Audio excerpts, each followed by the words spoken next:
नमस्कार दोस्तों, पीएलटिक्स में आपका बहुत बहुत स्वागत है। दोस्तों आज के इस क्लास में UP triple S C video exam 2023 के लिए हिंदी का प्रैक्टिस सेट 25 लेकर आया हूं और इस प्रैक्टिस सेट के अंतर्गत हिंदी के 50 क्वेश्चन सॉल्व करेंगे। दोस्तों यदि आप हमारे चैनल पर नए हैं तो चैनल को सब्सक्राइब कीजिए, लाइक कीजिए, शेयर कीजिए। दोस्तों आइए शुरू करते हैं आज के इस क्लास के क्वेश्चन नंबर फर्स्ट से। क्वेश्चन नंबर फर्स्ट है, अथाह शब्द के लिए एक वाक्य है। आपको बताना है दोस्तों, दिए गए ऑप्शंस में से ऑप्शन पहला दिया गया है, जिसकी गहराई नापी जा सके, जिसकी गहराई ना नापी जा सके, जिसकी कोई सीमा ना हो और जिसका अंत ना हो। तो आपको बताना है दोस्तों दिए गए ऑप्शंस में से, तो राइट आंसर बनेंगे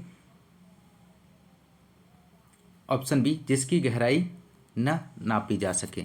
अथाह शब्द के लिए एक वाक्य होगा, ऑप्शन बी यहाँ पे राइट आंसर हो जाएगा। अगला क्वेश्चन, क्वेश्चन नंबर सेकंड है, उससे अच्छे तो आप हैं में कौन सा कारक है। आपको बताना है दोस्तों, तो यहाँ पे राइट आंसर बनेगा अपादान। अपादान कारक है, ऑप्शन बी यहाँ पे राइट आंसर हो जाएगा। क्वेश्चन नंबर थर्ड है, इनमें से कौन सा शब्द उच्च का समानार्थी नहीं है। आपको बताना है उच्च का समानार्थी नहीं है, तो राइट आंसर हो जाएगा ऑप्शन ए टीला। टीला जो है उच्च का समानार्थी शब्द नहीं है, ऑप्शन ए यहाँ पे राइट आंसर हो जाएगा। अगला क्वेश्चन, क्वेश्चन नंबर 4 है, निम्न में कौन सा शब्द अनेकार्थक है। तो दिए गए ऑप्शंस में से आपको बताना है इनमें से कौन सा शब्द अनेकार्थक है, तो राइट आंसर बनेगा ऑप्शन डी अर्थ। ऑप्शन डी यहाँ पे राइट आंसर हो जाएगा, अर्थ जो है यहाँ पे अनेकार्थक है। क्वेश्चन नंबर 5 है, श्वेत और स्वेद का अर्थ है। आपको बताना है दोस्तों दिए गए ऑप्शंस में से, तो श्वेत और स्वेद का अर्थ क्या हो जाएगा, तो यहाँ पे इसका सही जवाब हो जाएगा सफ़ेद और पसीना। श्वेत का मीन्स होता है पसीना, श्वेत का मीन्स होता है सफ़ेद और स्वेद का मीन्स होता है पसीना। ऑप्शन बी यहाँ पे राइट आंसर बनेगा। क्वेश्चन नंबर 6 है, पवन शब्द का पर्यायवाची आपको फिल करना है, जो यहाँ पे नहीं दिया गया है। तो पवन शब्द का पर्यायवाची इनमें से कौन सा नहीं है आपको बताना है, तो राइट आंसर बनेगा ऑप्शन बी अनल। अनल जो है पवन शब्द का पर्यायवाची नहीं है, तो ऑप्शन बी यहाँ पे राइट आंसर होगा। क्वेश्चन नंबर 7 है, अधोलिखित में एक पर्यायवाची युग्म सही नहीं है, आपको चयन करना है, तो राइट आंसर बनेगा ऑप्शन सी जलधि का अम्बुद। जलधि और अम्बुद यहाँ पे पर्यायवाची युग्म सही नहीं दिया गया, ऑप्शन सी यहाँ पे राइट आंसर हो जाएगा। क्वेश्चन नंबर 8 है, ईश्वर तुम्हें सफलता प्रदान करे, यह वाक्य क्या है। तो राइट आंसर बनेगा ऑप्शन सी इच्छावाचक वाक्य है। नेक्स्ट क्वेश्चन, क्वेश्चन नंबर 9 है, किस साहित्य इतिहास के लेखक ने काल विभाजन में कवियों के नाम का सर्वाधिक उपयोग किया है। तो राइट आंसर बनेगा ऑप्शन ए मिश्र बंधु। ऑप्शन ए यहाँ पे राइट आंसर हो जाएगा। क्वेश्चन नंबर 10 है, कलम का सिपाही रचना की विधा क्या है। तो कलम की सिपाही विधा की रचना क्या है दिए गए ऑप्शंस में से, तो राइट आंसर बनेगा ऑप्शन सी जीवनी। नेक्स्ट क्वेश्चन, क्वेश्चन नंबर 11 है, इनमें से कौन भक्तिकाल का कवि नहीं है। दोस्तों आपको बताना है, तो राइट आंसर बनेगा ऑप्शन डी सुखदेव मिश्र भक्तिकाल के कवि नहीं है। बाकी सभी ऑप्शंस में ऑप्शन फर्स्ट में तुलसीदास हैं, नाभादास हैं, जयसी, ये भक्तिकाल के कवि हैं, लेकिन ऑप्शन डी में जो सुखदेव मिश्र हैं ये भक्तिकाल के कवि नहीं है, ध्यान रखिएगा। क्वेश्चन नंबर 12 है, विदूषक को देखकर दर्शकों ने आपको यहाँ पे फिल करना है किया रिक्त स्थान की पूर्ति कीजिए। तो राइट आंसर बनेगा अट्टहास किया। विदूषक को देखकर दर्शकों ने अट्टहास किया, ऑप्शन डी यहाँ पे राइट आंसर बनेगा। क्वेश्चन नंबर 13 है, निम्नलिखित शब्दों में फारसी भाषा का शब्द नहीं है, इनमें से कौन सा फारसी भाषा का शब्द नहीं है। तो राइट आंसर बनेगा ऑप्शन डी तारीख। तारीख जो है फारसी भाषा का शब्द नहीं है दोस्तों, ध्यान रखिएगा। क्वेश्चन नंबर 14 है, निम्नलिखित में से कौन सा विलोम युग्म टुटपूर्ण है। तो राइट आंसर बनेगा यहाँ पे दोस्तों ऑप्शन ए आमिष का सामिष नहीं होता, ऑप्शन ए यहाँ पे राइट आंसर हो जाएगा। टुटपूर्ण युग्म दिया गया है ऑप्शन ए में। अगला क्वेश्चन, क्वेश्चन नंबर 15 है, ग्राही का विलोम है, तो ग्राही का विलोम क्या बनेगा दोस्तों, तो ग्राही का त्याज्य होता है, ऑप्शन बी यहाँ पे राइट आंसर बनेगा। क्वेश्चन नंबर 16 है, सावधान करना के अर्थ में मुहावरा है, तो सावधान करना के अर्थ में मुहावरा बनेगा कान खोलना, ऑप्शन बी यहाँ पे राइट आंसर बनेगा। नेक्स्ट क्वेश्चन, क्वेश्चन नंबर 17 है दोस्तों, वह हमेशा गलत सलाह देता रहता है, वाक्य के रेखांकित अंश के लिए उपयुक्त मुहावरा कौन सा है।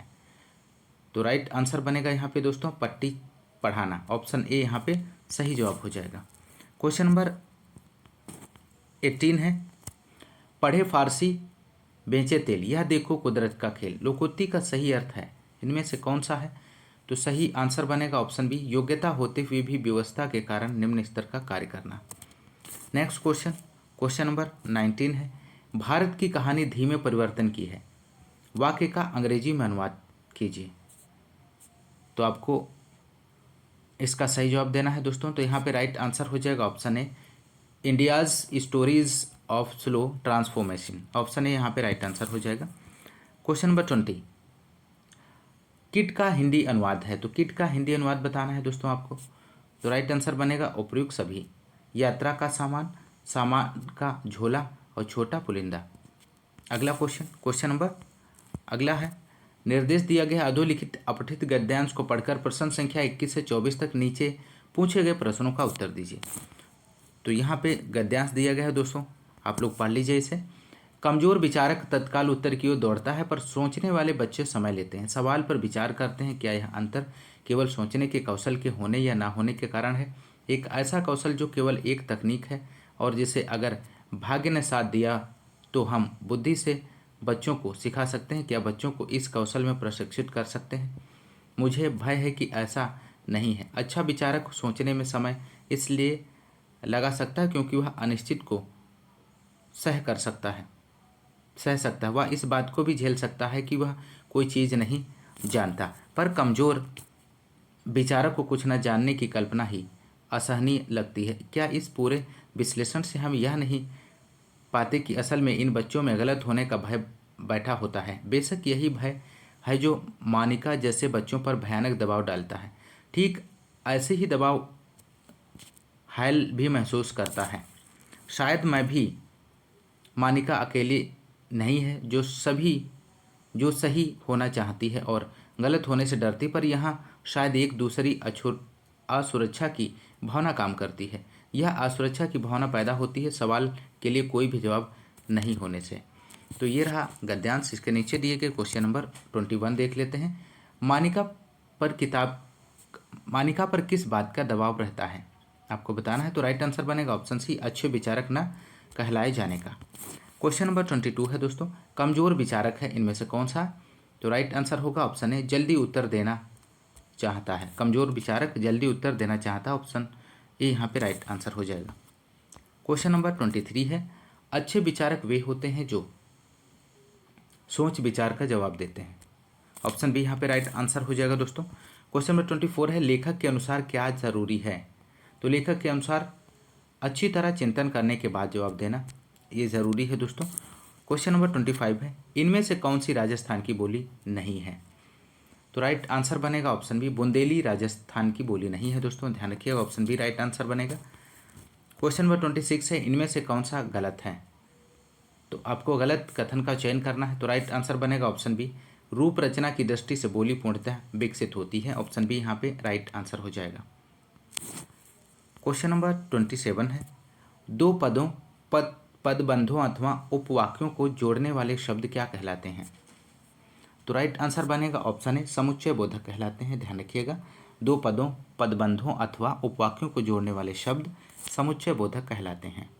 क्वेश्चन नंबर 28 है, इनमें से कौन सा अव्यय शब्द है, आपको बताना है दिए गए ऑप्शंस में से। तो राइट आंसर बनेगा ऑप्शन डी, उक्त सभी, यथेष्ट, तो और ये सभी जो हैं अव्यय शब्द हैं दोस्तों। क्वेश्चन नंबर 29 है, कदाचित संध्या को पानी बरसे, वाक्य का काल पहचानिए। तो कदाचित संध्या को पानी बरसे वाक्य का काल पहचाने। तो राइट आंसर बनेगा ऑप्शन बी, संभाव्य भविष्यत काल है। क्वेश्चन नंबर 30 है दोस्तों, स्त्री शब्द का बहुवचन बताइए। तो स्त्री शब्द का बहुवचन आपको बताना है, क्या बनेगा? तो राइट आंसर बनेगा ऑप्शन बी, स्त्रियां। क्वेश्चन नंबर 31 है, लिंग संबंधी अनुपयुक्त विकल्प निम्नलिखित में से कौन सा है? तो राइट आंसर ऑप्शन ए बनेगा, कर्ता का कर्ती हो जाएगा। क्वेश्चन नंबर 32 है, नेता का स्त्रीलिंग रूप दिए गए विकल्पों में से कौन सा है? तो राइट आंसर बनेगा यहाँ पे दोस्तों ऑप्शन ए, नेत्री हो जाएगा। नेता का स्त्रीलिंग नेत्री बनेगा। क्वेश्चन नंबर 33 है, हमारा समाज उन्नति के पथ में है, वाक्य में किस प्रकार की अशुद्धि है, आपको अशुद्धि बतानी है। तो राइट आंसर बनेगा ऑप्शन सी, कारक संबंधी यहाँ पे अशुद्धि दी गई है। क्वेश्चन नंबर 34 है, आसमान का रंग नीला है, विशेष पहचाने। तो आकाश का रंग नीला है, विशेष से आपको पहचानना है। तो राइट आंसर यहाँ पे होगा ऑप्शन बी, आसमान। क्वेश्चन नंबर 35 है, बड़े बड़ाई ना करे, बड़े न बोले बोल, रहीमन हीरा कब कहे, लाख टके है मोल। तो रहीमन द्वारा लिखित इस पंक्तियों में बड़े शब्द का प्रयोग जिस रूप में हुआ है वह है, क्या है दोस्तों? तो संज्ञा है, ऑप्शन बी यहाँ पे राइट आंसर हो जाएगा। नेक्स्ट क्वेश्चन, क्वेश्चन नंबर 36 है, जैसा करोगे वैसा भरोगे में कौन सा सर्वनाम है? तो राइट आंसर ऑप्शन सी है, संबंधवाचक सर्वनाम है। ऑप्शन सी यहाँ पे राइट आंसर हो जाएगा। क्वेश्चन नंबर 37, संयुक्त क्रिया का उदाहरण कौन सा है, कौन सा वाक्य है? तो राइट आंसर बनेगा दोस्तों ऑप्शन सी, तुम प्रतिदिन पढ़ने आया करो। ऑप्शन सी यहाँ पे राइट आंसर हो जाएगा। क्वेश्चन नंबर 38 है, निम्नलिखित में से एक शब्द तत्सम है, आपको पहचानना है दोस्तों। तो राइट आंसर बनेगा ऑप्शन बी, सरीसृप जो है यहाँ पे तत्सम शब्द है। अगला क्वेश्चन, क्वेश्चन नंबर 39 है, निम्नलिखित में से कौन सा शब्द विदेशी स्रोत है? तो विदेशी स्रोत कौन सा है? तो राइट आंसर ऑप्शन ए है, रोशनदान जो है विदेशी शब्द है दोस्तों। क्वेश्चन नंबर 40 है, सृष्टि का तद्भव शब्द है। तो सृष्टि का तद्भव शब्द बताना है दोस्तों दिए गए ऑप्शंस में से। तो राइट आंसर हो जाएगा ऑप्शन बी, सृष्टि का सोंठ हो जाएगा। ऑप्शन बी यहाँ पे राइट आंसर है। क्वेश्चन नंबर 41 है, क्वेश्चन नंबर 41, चतुराई में कौन सा प्रत्यय है? आपको बताना है दोस्तों दिए गए ऑप्शंस में से। तो चतुराई में प्रत्यय हो जाएगा आई, चतुराई में आई प्रत्यय का प्रयोग किया गया है। क्वेश्चन नंबर 42 है, अत्यंत शब्द में प्रयुक्त उपसर्ग। तो अत्यंत शब्द में आपको उपसर्ग बताना है, किस उपसर्ग का प्रयोग हुआ। तो राइट आंसर बनेगा यहाँ पे, इस क्वेश्चन का राइट आंसर बनेगा डी, अति उपसर्ग का प्रयोग किया गया है, ध्यान रखिएगा। क्वेश्चन नंबर 43 है, गुणाकेश का संधि विच्छेद है। तो गुणाकेश का आपको संधि विच्छेद बताना है दोस्तों। तो राइट आंसर बनेगा गुणाका प्लस ईस बराबर होता है गुणाकेश। ऑप्शन सी यहाँ पे राइट आंसर बनेगा। क्वेश्चन नंबर 44 है, दिग्भ्रम उदाहरण है किसका? तो दिग्भ्रम उदाहरण आपको बताना है। तो दिग्भ्रम उदाहरण व्यंजन संधि का है। ऑप्शन सी यहाँ पे राइट आंसर हो जाएगा। क्वेश्चन नंबर 45 है, संख्या गमन का सही संधि विच्छेद है।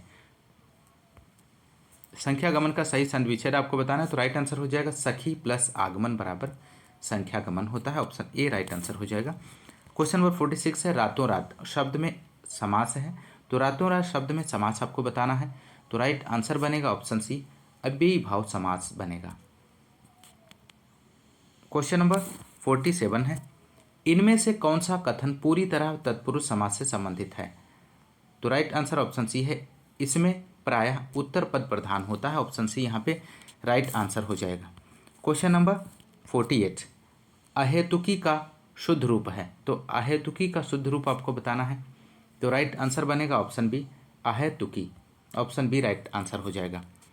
क्वेश्चन नंबर 49 है, पत्र जिस व्यक्ति को लिखा जाता है उसे कहा जाता, तो पत्र जिस व्यक्ति को लिखा जाता है उसे क्या कहा जाता है दोस्तों? तो राइट आंसर हो जाएगा प्रेषिती कहा जाता है। ऑप्शन डी यहाँ पे राइट आंसर हो जाएगा। क्वेश्चन नंबर 50 है और अंतिम क्वेश्चन है इस प्रैक्टिस सेट का, हिंदी शब्दकोश में छ का क्रम किस वर्ण के बाद आता है? महत्वपूर्ण प्रश्न है। तो राइट आंसर बनेगा का के बाद आता है दोस्तों, ध्यान रखिएगा।